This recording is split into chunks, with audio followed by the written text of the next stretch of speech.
programa de hoje, um cara polivalente. O homem manja muito de nanotecnologia, ciências e gamers. O Brasil tem o iPhone mais caro do mundo, tem o PlayStation mais caro do mundo. Pro imposto que tá sendo cobrado, porque se eu tô cobrando o maior imposto do mundo, sim. Eu tenho que estar tendo a melhor saúde do mundo, a melhor educação do mundo. E se você tá achando que tá bom, você tem algum problema. Não, ninguém viu fala nada. Está bombando nos maiores podcasts do Brasil. Você fica 5 anos numa faculdade de engenharia que custa R$500 por mês e você não tá aprendendo nada. Aí você perdeu 5 anos da sua vida, saiu com uma dívida de R$500 por mês durante 5 anos e você tem um diploma, um papel carimbado escrito que você é engenheiro, você acredita e ninguém te contrata, porque aí o cara vai trabalhar de Uber. Muitos aplausos para o gigante Engenheiro Léo. Obrigado por você ter vindo aqui. O Léo já teve várias vezes aqui no Pânico. Estamos aqui conversando com ele, porque ele manja muito. Nanotecnologia. Professor. E nós queremos saber desse negócio nuclear, como é que é isso, como é que funciona, se tem esse urânio, como se enriquece o urânio. Trabalhando. Essa história toda para virar essa bomba que poucos países têm. Como é que é tudo isso, Léo? Vamos lá, primeiro obrigado aí a oportunidade, sempre um prazer estar aqui. Obrigado você, ter a sua participação aqui. Tô voltando inclusive de Curitiba, agora encontrei o colega de vocês lá, o Cristiano Beraldo. Boa. Oportunidade de falar com ele, um cara inteligentíssimo. Gente fina. Um prazer ter conversado com ele. Fina. O Beraldo vê o Brasil de fora, né? Sim. Eu sempre que acompanho, ele tá lá na Flórida. Essa turma é bacana. Igual o Chiquinho. Igual o Chiquinho. Chiquinho Brasil visto de cima. Isso, Brasil visto de cima. Eu acho bom. Gostaria muito de ser o Beraldo. Uma coisa interessante é nessa crise, eu não vi ninguém falando sobre isso, e é até uma coisa de destaque, é em questão da operação. Eu fiquei muito curioso em relação à operação que Israel lançou. Foi da madrugada dia 12 para o dia 13, se eu não me engano, que é a Operação Rising Lion. Não sei se vocês viram esse nome, viram da onde vem esse nome. Hoje só temos um judeu aqui. Quando se fala de Rising Lion, ô Sami, você como judeu, o que você imagina? Um leão. Sim, mas dentro do contexto judeu... É, o povo virando um leão. O levante. Então, e acordando o leão. Mas você vai imaginar... o gigante despertou do Brasil. Exato. É o equivalente. Eu que gosto da história, né, dos judeus, na hora veio na minha cabeça a história do rei Davi, do leão de Judá. E eu conversando com gente, aliás, tá cheio de militares de Israel aqui no Brasil, era pra até estar conversando com um agora, vou gravar com ele depois. Mas tive a oportunidade e mais de um me falou a mesma coisa e eu fiquei preocupado. Um até me explicou, o outro me falou só assim, Números 23, 24. Ele falou assim pra mim, pra olhar no Velho Testamento. Né? E isso é uma coisa meio que unânime entre eles. Da onde veio isso? Se você me permitiu, eu até peguei na Bíblia, falei, deixa eu pegar na Bíblia. Do Velho Testamento. Do Velho Testamento para ver se está isso mesmo. Então, essa operação Rising Lion está na Bíblia e Números 23, 24 fala exatamente isso. Aí vocês vão entender o leão. Eis que o povo se levantará como leoa e como leão se exaltará. Não se deitará até que devore a presa e beba o sangue dos mortos. Então, qual é a mensagem que eles estão passando com essa operação?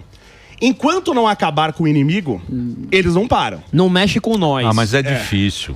Mas o Netanyahu falou isso. Ele falou que não vai ter cessar-fogo e a meta deles é realmente pegar o Ayatollah. Posso falar? Isso aí vai acabar tendo um acordo. Não sei. Por pior que seja o acordo, é melhor que pode acontecer. Eu acho que vai acabar tendo um acordo. Então, não tem como hoje em dia existir isso, eu acho. A questão, acho que o ponto-chave aí é entender, primeiro, quem é o inimigo? A primeira coisa. Quem é o inimigo? E tem coisas que... É o regime. Então, tem coisas que parecem relacionadas e não estão, tá? Então, por exemplo, olhando de fora a princípio, o que eu pensava? Da onde veio esse ataque? Esse ataque veio também, é uma continuidade do que aconteceu lá atrás, no 7 de outubro. Sim. E não tem relação. Tá? Ela não tem relação. Sim. Se não tivesse acontecido o 7 de outubro, de acordo com militares de Israel que eu conversei, esse ataque ia acontecer da mesma forma por causa do programa nuclear Israel. Sim. De Israel não, perdão, do Irã. Do Irã. Tá? Só que aí que tá.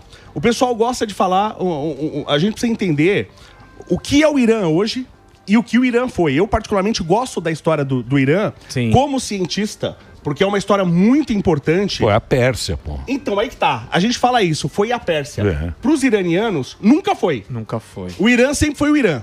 Só que como existia as cidades mais famosas lá, Persépolis e Passárgada até tem um poema muito conhecido de Manuel Bandeira e tal, né?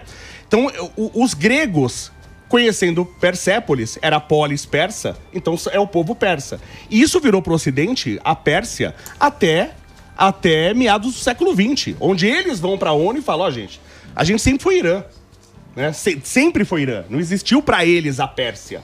Né? Sempre foi o povo Irã.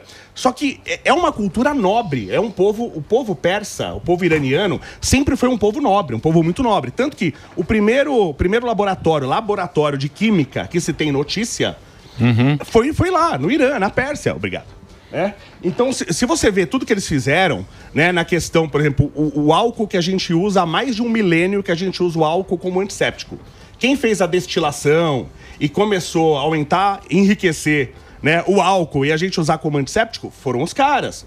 O calendário solar mais preciso do mundo até então foram os caras. A álgebra, o sistema... O Sami aqui, ele é economista mais ortodoxo, ele sabe, sem álgebra a gente faz o quê? Nada. Absolutamente nada. Uma língua, né? Então, foi sempre um povo muito nobre e ligado ao Ocidente. Aí você fala, ligado ao Ocidente como? Tanto que, na década de 1950, depois da Segunda Guerra Mundial, teve um plano americano, um projeto americano que se chamava Átomos para a Vida, era uma coisa assim. Não lembro exatamente como chamar, mas era... Átomos para a Paz. Que até um presidente que ninguém fala, que é o Dwight Eisenhower. Isso, ele faz esse projeto. É um militar, né? Isso, ele faz esse projeto do Átomos para a Paz. O que era o Átomos para a Paz? Então, nações, nós vamos pesquisar, que já estava sendo pesquisada por eles, a energia nuclear. Eles jogaram umas bombas lá, Hiroshima e Nagasaki, que aí é um outro absurdo que outro dia a gente pode falar sobre isso. Só que agora, né, década de 50, vamos estudar a energia nuclear para desenvolver para energia elétrica, para questões de saúde, para ciência e tecnologia. Quem que puxou o Irã para isso? Os Estados Unidos. Sim. Então, o Irã entra nesse programa nuclear junto, a pedido, inclusive, com apoio dos Estados Unidos. Então, o Irã, ele era outro, até 1979, o Irã, ele é um país. Quero Reza Parlev, mas era o ditador também. Era um ditador. Mas é um ditador na mão do americano. Sim, exatamente, esse era o ponto. Isso. Mas era pra lutar contra o Iraque. Sim, mas a cultura se transforma. Sim, que até eu ouvi que era o Khomeini, né? O Khomeini velho. Perfeito. Mas aí até vi um comentarista falando, não, mas aí teve a Revolução Iraniana. Nunca teve Revolução Iraniana. Foi uma revolução muçulmana. Quando teve a Revolução Muçulmana em 1979, e até assim uma coisa incrível, como um país muda culturalmente tanto em tão pouco tempo, a ponto de hoje você ter 99% da população muçulmana, e você ter o Irã como o maior país xiita do mundo. E aí, por causa da Guerra Fria, tudo tal, eles, com o apoio da China e Rússia, eles voltam com esse programa nuclear, que é da década de 1950. Isso. Quando eles voltam, eles dizem que não, mas eu tenho certeza que eles voltam com objetivos militares.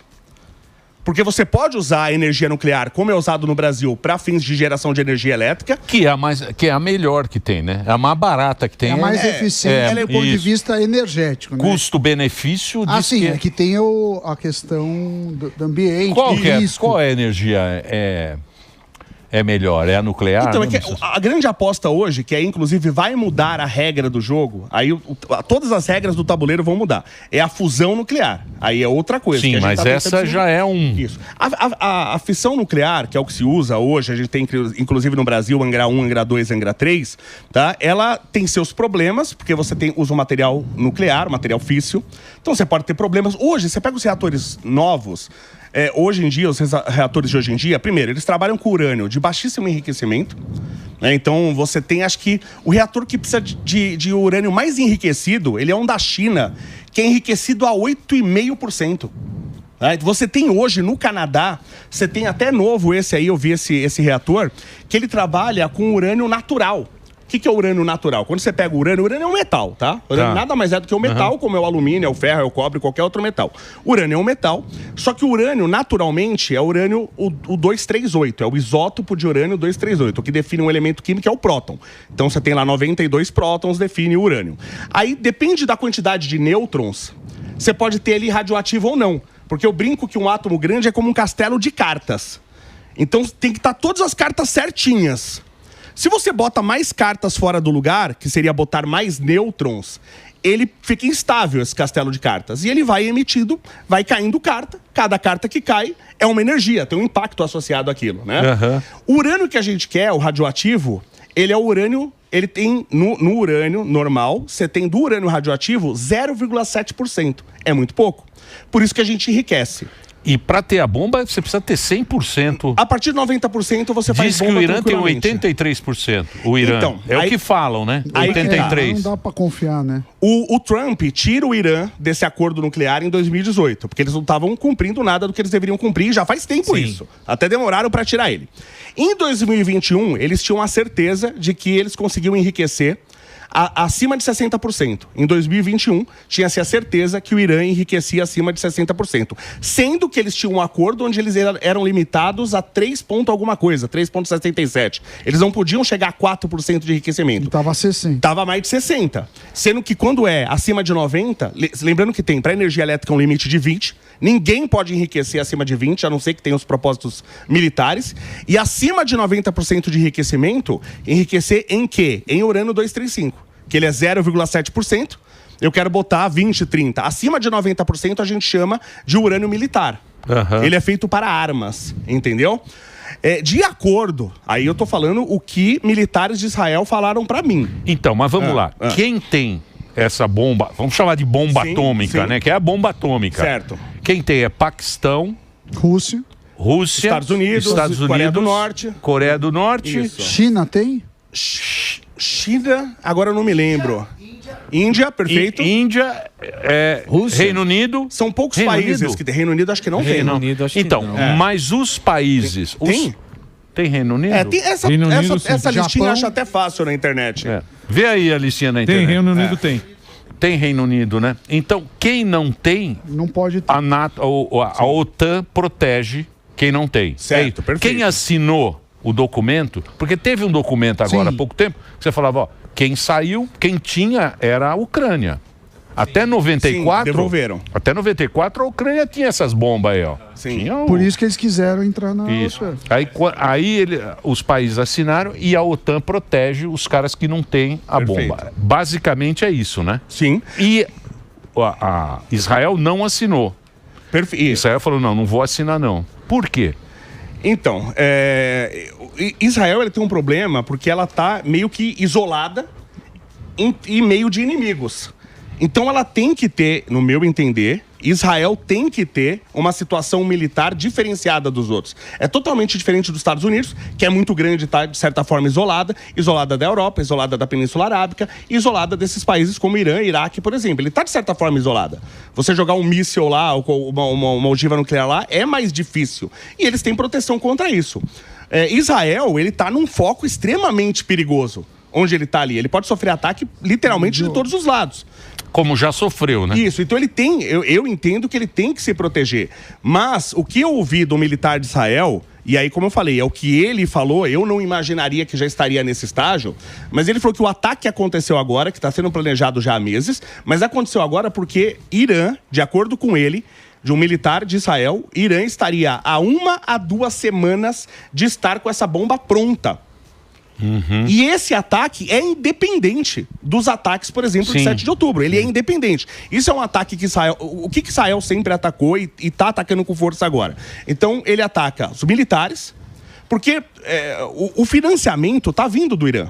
Então, ele ataca os militares, ele ataca os cientistas, inclusive matam cientistas. E tá todo mundo indo embora, me parece, as pessoas ligadas a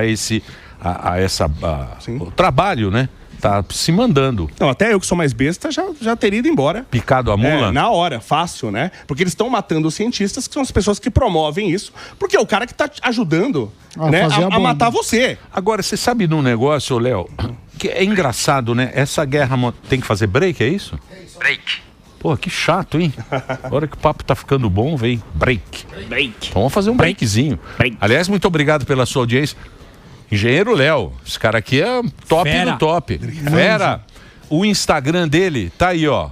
No CJ. Puta que... Bota Engenheiro Léo no Google que aparece em todas as minhas redes. Engenheiro Léo no Google. No Google Twitter, aparece Instagram, tudo para você acompanhar o trabalho do Engenheiro Léo conversando com a gente. Vai lá, Reginaldinho. Então, você vê, né? essa guerra que a gente está vendo, ela não é mais uma guerra como foi a Segunda Guerra Mundial, que era do exército, tá? Ela virou mais uma coisa assim, meio de armadilha, meio... Drones. Parece um videogame agora. A tecnologia mudou, não só o tabuleiro é o mesmo, mas as peças no tabuleiro agora são diferentes. Então a gente vê, por exemplo, o uso de drones. Sim. A tecnologia mudou muito a questão da dinâmica de guerra. Então, mas parece muito mais uma guerrilha, porque a guerrilha tem o quê? Tem o fator surpresa. A estratégia. Né? Diz que tem uma estratégia agora... Mas também a gente vê, não? A porcaria é que a gente fica nesse Twitter aqui. Mas mais estratégico que Israel está sendo? Então, mas diz que Israel... que falou que os caras estão com fantasma e bruxaria. Não, então. Diz que Israel tem uma surpresa, porque a gente se impressionou muito com aquele negócio dos pages. Sim. Explodiu. Genial. Que foi aquele negócio dos pages também, todo mundo pegou de surpresa. Aí diz que Israel tem algo que vai acontecer entre quinta e sexta-feira, que aquilo lá é a novidade. Vai ser muito maior do que aquilo que a gente viu dos pages. Bem no feriado, meu. Então é um negócio que... Eu pensaria 2 vezes em entrar numa guerra contra um povo que tem um serviço de inteligência composto pelas pessoas que mais ganham o prêmio Nobel no mundo. Sim. Eu me preocuparia muito de entrar numa guerra contra essas pessoas. E outra coisa, né, Léo? Assim, um povo que sempre teve que lutar. A luta sempre venceu. Sempre teve ali, sempre venceu. E sempre venceu. Exatamente. E eu não quero... Aliás, eu tenho uma proposta, né, que eu falo assim, gente, pra que brigar por Israel? Se a gente poderia dar o Acre pros judeus. Eu tenho uma proposta. Traz eles pra cá. A gente vai gerar uma fortuna de recursos, né? Assim, o que me preocupa... Porque, assim, o que a Guerra Fria meio que fez? Ela criou um perigo absurdo e depois meio que um acordo velado de assim, olha, ninguém vai usar bomba atômica. Né? Então meio que esse perigo sumiu. O perigo, você lembra muito bem do relógio do meia-noite, lembra? Sim, e o medo disso. O medo, esse medo morreu. A juventude não tem esse medo. Não, mas a juventude, ela pegou outro medo. Porque o cientista que fazia lá, ele fazia o quê? Ele fazia um cenário pra gente terrível. Que era o quê? O relógio é 5 para meia-noite, meia-noite o mundo acaba, por causa da bomba e tal, e não sei o quê. Então a gente recebia o filminho, tinha que fazer o bunker e tal. Até hoje tem esse terror entre as pessoas. Esses cientistas foram pro clima. Então hoje a juventude, ela tem medo do clima. Exatamente. Porque esses caras precisam continuar ganhando dinheiro, fazendo pesquisa e tal. O mesmo medo que a gente teve lá atrás da guerra nuclear, eles têm hoje do clima. O planeta hostil. É que a gente não veio falar sobre isso, eu ia te dar uns dados sobre isso, mas tudo bem. Só que, assim, eu entendo que o medo tá voltando um pouquinho. O medo aí de quem estuda, o medo de quem é consciente. Existe a possibilidade de alguém soltar uma bomba atômica. Eu, particularmente, não quero que Irã tenha essa tecnologia. Eu, particularmente, não quero que... O mundo não quer, né? Tem gente aí que... Mas aí que tá. Aí, lembra de uma história, saiu há pouco tempo, ficou inclusive famoso, vários veículos de mídia divulgaram que a China comprou por 2 bilhões uma jazida gigantesca de urânio no Brasil. Vocês viram essa história? Sim. Mentira, tá? Isso não aconteceu. E foi amplamente divulgado pela mídia, tá? Como outras coisas que não aconteceram Onde está o urânio no Brasil? Então, a gente tem... O Brasil tem muito urânio, ele tem bastante urânio. Onde está? No próprio Amazonas você tem, que é onde tem uma mineradora, até que é essa história que surgiu, esse caso da China. Então a gente tem bastante, só que até por legislação federal, só a União que pode extrair, pode enriquecer, pode refinar urânio. Só a União pode fazer isso. Então nem que a China quisesse, ela poderia estar extraindo daqui. Só que é aí que tem... Sempre, a legislação brasileira, isso é sempre maravilhoso. Você sempre consegue dar um migué, né? Claro. Você sempre consegue olhar para o outro lado. Brasil! Dá um elástico. Isso. O que aconteceu? O que a China fez? A China comprou uma empresa do Peru de extração. Essa empresa do Peru, ela tem direito de extrair. Aqui no Brasil tem uma jazida e eles têm direito de extrair estanho, nióbio e tântalo. Falei já disso aí, tá vendo? Até aí, sem problema. O problema é o seguinte, que eles fazem a extração desse minério, fazem um primeiro beneficiamento e o refino acontece no Peru. O problema é que dessa jazida específica, que é estanho, nióbio e tântalo, Um resíduo é urânio. Entendi. Você entendeu? Ganha no... Só pra vocês entenderem, tá? Fazer uma bomba, meu mestrado, isso faz 20 lá vai castada anos. Fez bomba. Você fez uma bomba nuclear. Tomou bomba.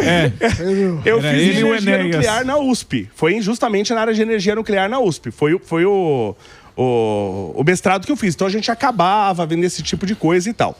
E o pessoal sempre me perguntava, pô, mas você sabe fazer uma bomba? Quando eu falava do meu mestrado. Eu falei, gente, fazer uma bomba é a coisa mais fácil do mundo. Não. Né? Difícil é eu fazer o reator nuclear e controlar e tal. Se eu tenho o material físsil, radioativo, enriquecido, e eu tenho a massa crítica, o que é a massa crítica? Imagina, a massa crítica do urânio é 90% enriquecido, é próximo de 50 quilos. Isso quer dizer que se eu tiver 25 quilos de urânio na minha mão direita e 25 na minha mão esquerda, se eu pegar as duas mãos e unir, pronto, eu tenho uma bomba atômica, ele explode. Tá? Isso que é a massa crítica. Passou 1 grama da massa crítica, ele vai explodir. Então, basicamente... É só juntar. O problema é enriquecer, né? Enriquecer que é aquele projeto Manhattan que os Estados Unidos fez. Isso. E só eles tinham condição disso. Por quê? Então, por que é tão difícil você enriquecer? Ótimo, vamos lá. O que é enriquecer?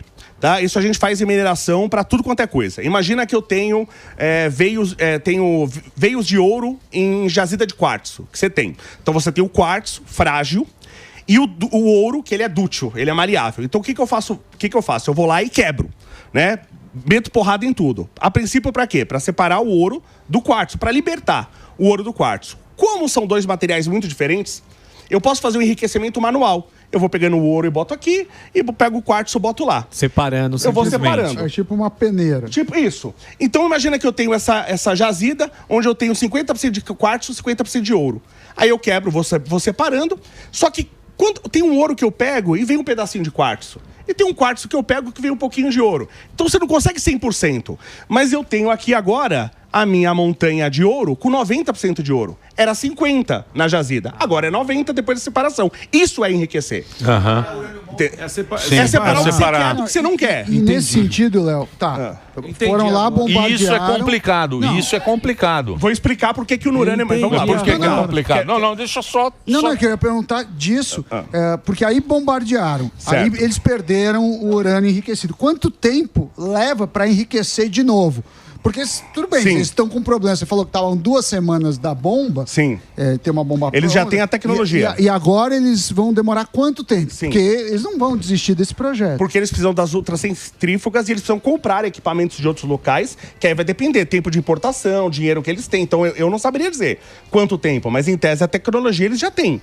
Só que é muita tecnologia envolvida. Então, até eles adquirirem tudo isso de novo, se foi destruído, leva um tempo. Só que se eles já têm a ciência... Aqui, assim, mataram alguns cientistas, então a gente imagina que isso vai... Só que eles estão sempre aptos, você vai ter que ficar monitorando esses caras o tempo todo. Exatamente. Não dá mais pra correr disso aí, tá? Quando eu quero separar ouro de quartzo, todo material, eu quero separar 2 materiais. Sim. Quaisquer 2 materiais que tenha qualquer característica diferente, eu consigo separar. Então, no caso, quero separar ferro. Ferro, por exemplo, cobalto, níquel é maravilhoso, porque eles são ferromagnéticos. Eu vou com ímã e separo um do outro. Então, se é cobre, é mais difícil, que eu tenho que usar um agente químico que ele adere ao cobre para separar. É mais difícil.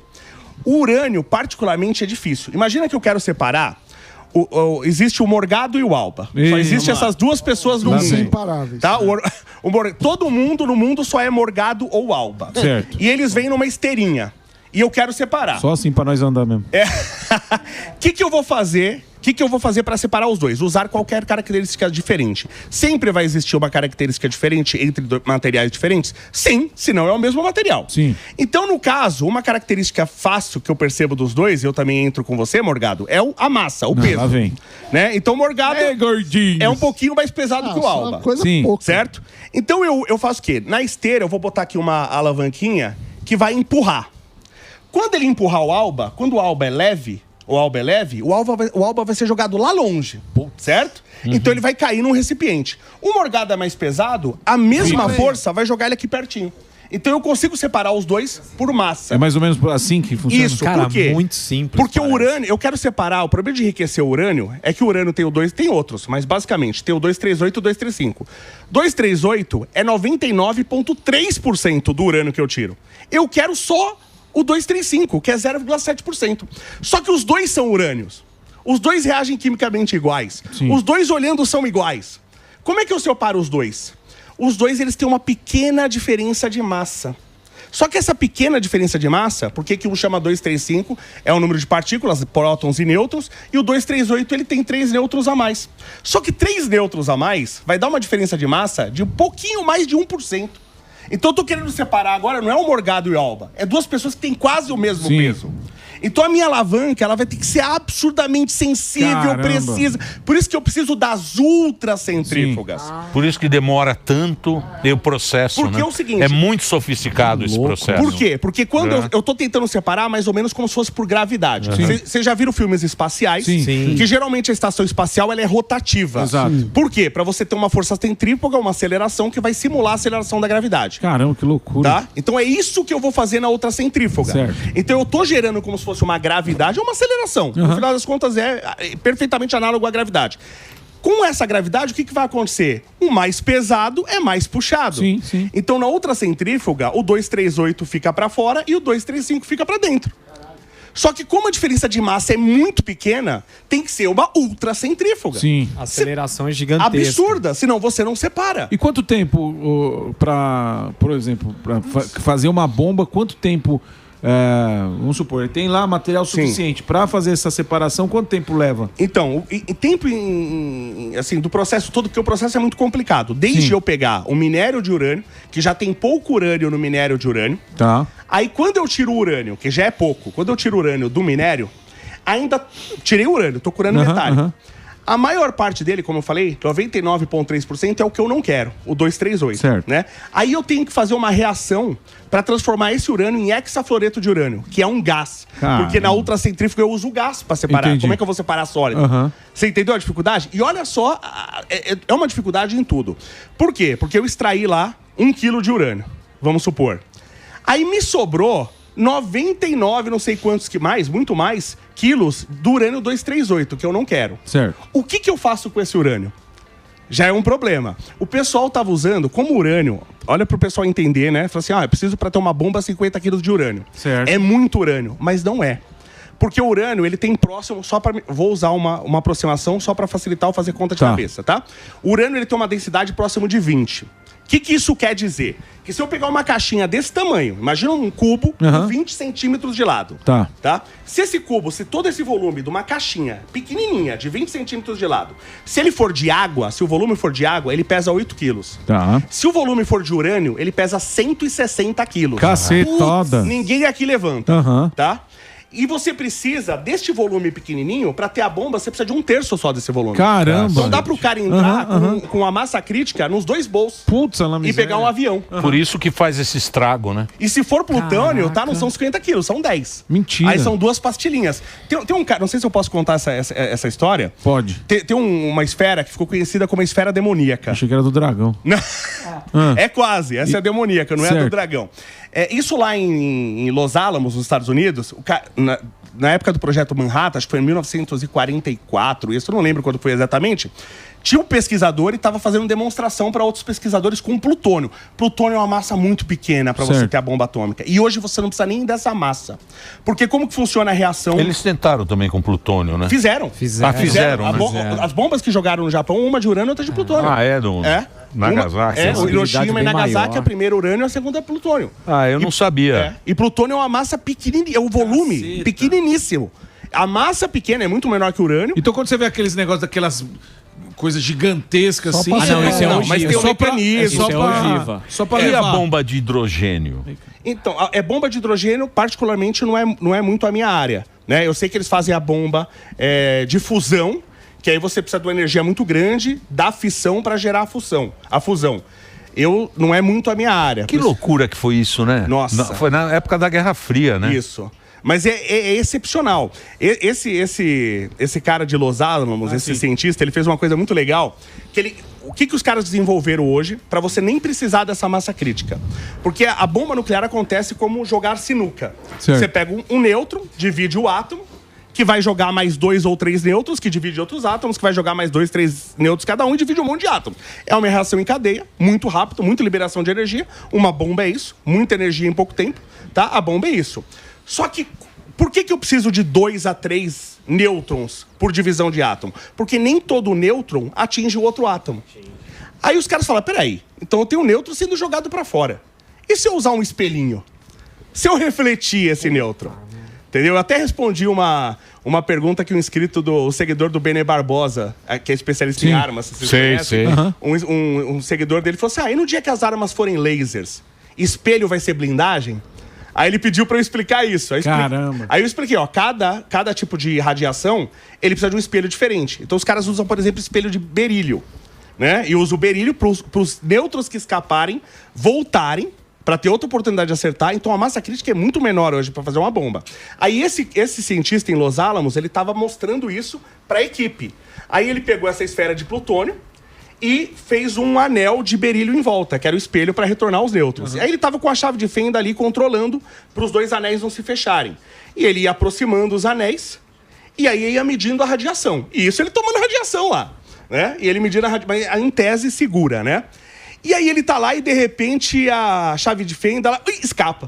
E os 2 anéis se juntam.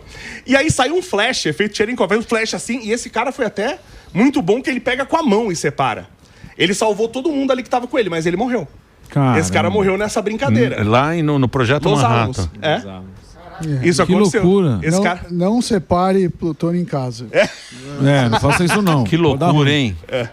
A gente acha que as pessoas, assim... Isso a gente viu, por exemplo, na pandemia, né? A gente viu anterior, você pegou essa época, na época que começou, por exemplo, o HIV, a gente viu que no geral assim, as pessoas não estão entendendo muito bem o que está acontecendo. Exatamente. E mesmo na energia nuclear tem isso. Por quê? Porque a ciência é feita de pessoas. Sim. E além de pessoas é feito de interesses, né?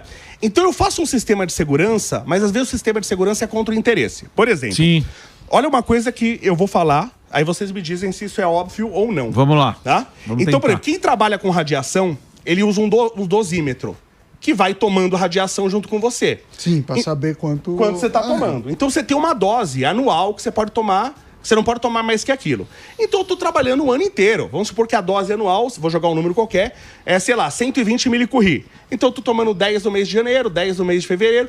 Então eu tomei 120 durante o ano. Tranquilo. Beleza? Se você tomar antes, se você tomar 120 milicurri em 10 meses, você fica 2 meses de férias. Sim. Porque você não pode tomar mais que aquilo. Exatamente. Só que o que acontece? Teve um acidente num lugar que o cara tomou 120 milicurris. Esse é um número qualquer, não foi isso, tá? Tomou 120 milicurris num dia. Putz. Aí o cara, aí falaram assim, você já tomou a dose anual. Agora então você vai ficar de férias o ano todo, só volta ano que vem.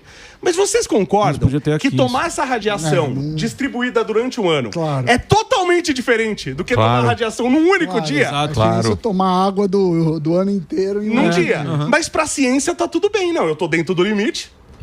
Mas aí é pra ciência ou é pelos interesses de quem trabalha com aquele negócio? Porque a gente acha que a radiação é uma coisa muito distante da gente, não é. Não. A gente usa para peças de aviação, por exemplo, o tempo todo. A gente faz, por exemplo, radiografia para analisar uma peça, mas a gente também faz gammagrafia, que a gente usa um material radioativo. A tomografia que você faz. Ressonância. Então, ressonância. Ressonância fica na máquina. Aquela máquina. 2 horas.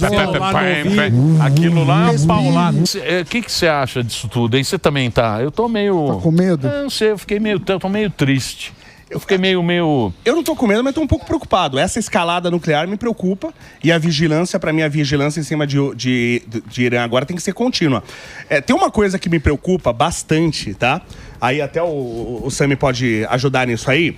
Porque existe uma tranquilidade mundial de que, se for necessário, os Estados Unidos entram nessa guerra. Sim. Né?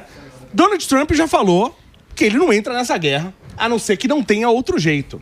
Isso até me lembra a história do Frank Delano Roosevelt, que ganhou a eleição dizendo que não ia entrar na Segunda Guerra.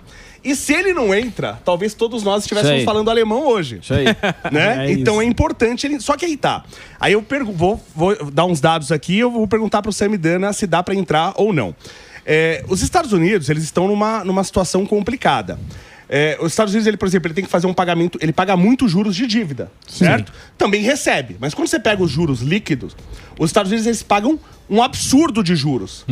E os Estados Unidos, ele tem o maior gasto mundial com a parte militar. 1 trilhão de dólares. É próximo. É assustador. É próximo do nosso PIB. É assustador. Né? Não, na verdade, em dólar é mais que o nosso PIB. O nosso PIB é 2 trilhões de dólares. É 2. Então, próximo do nosso PIB. Isso, próximo do nosso PIB. Então, o gasto militar dos Estados Unidos já é o maior do mundo. E quando você pega o gráfico... Né? Mas não sabe marchar. Não. Isso é uma verdade. Eles gastam 1 trilhão e não sabem. Não sabe. Não sabe. Não tem coordenação. E o norte-coreano também. Porque lá o sistema deles é melhor. Se o cara marcha errado, mata o cara. Então ele sobrou. Aquele passo do ganso. Eles não fazem o passo do ganso. É humilhante aquilo lá. Nossos o passinho do maneiro. É isso aí. O Delari sabe fazer. E aí? Mas vamos lá. Quando você pega o gráfico, que você pega o gasto com juros americano, que vem subindo, e o gasto nuclear, o gasto militar, pela primeira vez na história, desde que tem a Primeira Grande Guerra, pela primeira vez na história, e isso chegou perto na época do Ronald Reagan, mas pela primeira vez na história, os gastos com juros, o custo da dívida é maior que o gasto militar. Por que isso acende um alerta? Porque isso aconteceu com o Império Romano, isso aconteceu com o Império Espanhol, isso aconteceu com o Império Otomano. E sempre que isso aconteceu, foi o sinal da queda do Império. Isso. Depois que isso aconteceu, que o Império caiu. Que é o medo do Trump, né? Que é o que o Trump tá falando. Por isso que ele começou o negócio das tarifas e tal. E ele gosta de redução de impostos, que é sempre importante, a gente tem que fazer. Mas Ronald Reagan fez isso sem mexer na parte... Ele conseguiu até uma boa parte econômica e tal, mas ele fez isso sem mexer na parte social. E ele também jogou essa questão da dívida com juros lá pra cima. Então, só que nunca o custo da dívida superou dos gastos militares. E toda vez que isso aconteceu para todo grande império como o americano, o império caiu depois disso. Total. E aí vem a China? Você acha que vem a China? A China é o sucessor natural, né? A China, primeiro, a China investe... Vamos falar em mandarim agora. Você fala mandarim ou não? A estratégia da China pode ser exatamente essa, de ficar ali só para dar aquela mão final. Meu querido engenheiro. Vamos lá. Você sempre abrilhantando aí, eu acompanho você nos podcasts. Queria agradecer muito você que esteve aqui hoje, dividindo com a gente o seu conhecimento. Eu que agradeço. Esse cara é show de bola. Obrigado. Você tem lá o Instagram, tá aí, ó, para você acompanhando em todo o Brasil. Tem o Twitter no também. YouTube.